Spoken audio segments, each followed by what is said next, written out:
Every day that school is in session here in Fairhaven, we close down 3rd Street, which is a street that connects Fairhaven Road with Hance Road. And we do this in the morning when the children are going to school, and in the afternoon when school is dismissed.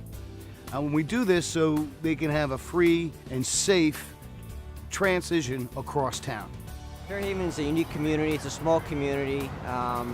The schooling doesn't provide busing for the kids, so all the kids have to either walk or bike to school.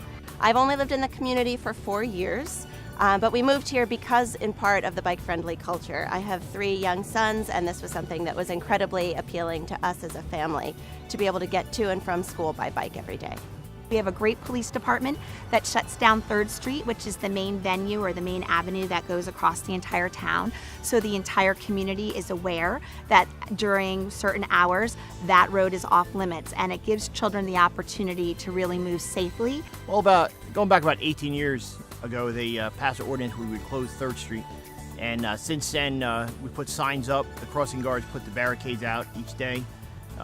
In the morning from 7:30 to 8:30, then 2:30 to 3:30, and we block it off. The residents, for the most part, accepted it and are very willing to cooperate with it. Student safety, number one. Every decision we make here, obviously we're trying to do great things instructionally, but student safety is always number one, even just within the buildings and the normal 9 to 3 day, but specifically that door-to-door transportation piece. So making sure that our students, that we've taken every precaution necessary to make sure that our students are arriving and departing school safely and getting to their next destination, whether it's home, friend's house.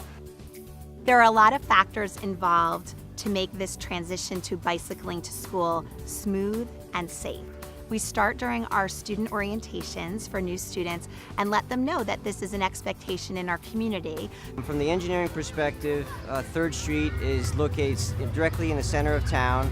Connects all the other local roads and the county routes that are surrounding the town. By closing it, it doesn't really affect, the normal course of operations. For Public Works and the residents, we understand that the road is closed in the morning and the afternoons, and we work around it. The few extra minutes it takes, it really provides a safe route for the kids to get to school. The 3rd Street approach and the sacrifice that people are willing to make by having that road closed several times a day is all about trying to make a safe place for our children and make it a great place to raise a family. So we have a tradition called Transition Day, where our 3rd graders from Sickle School bike here to Knollwood School to become 4th graders officially.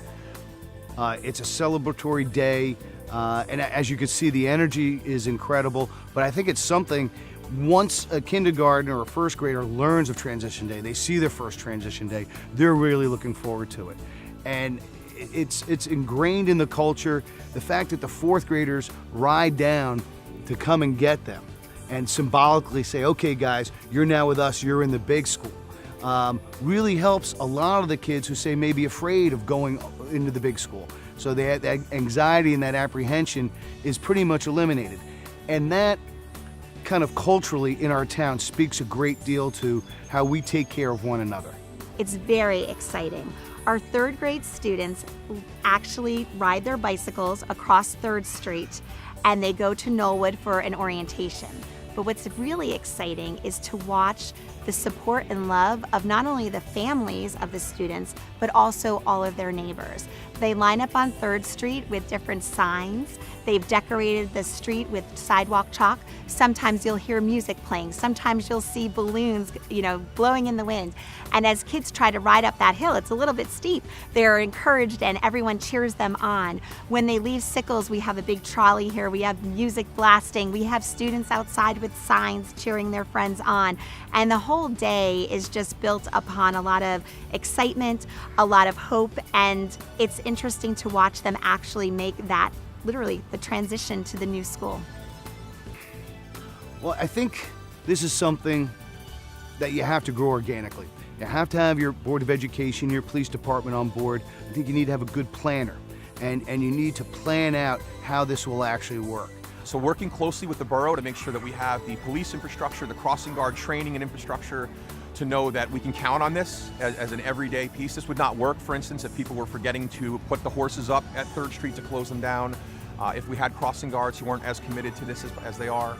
But I think it's one of the good things that the school board and the borough do well together, that we've worked well together to provide a safe route for our kids to go to school It ties the community and the school district together and really provides a sense of place and community for our students and parents.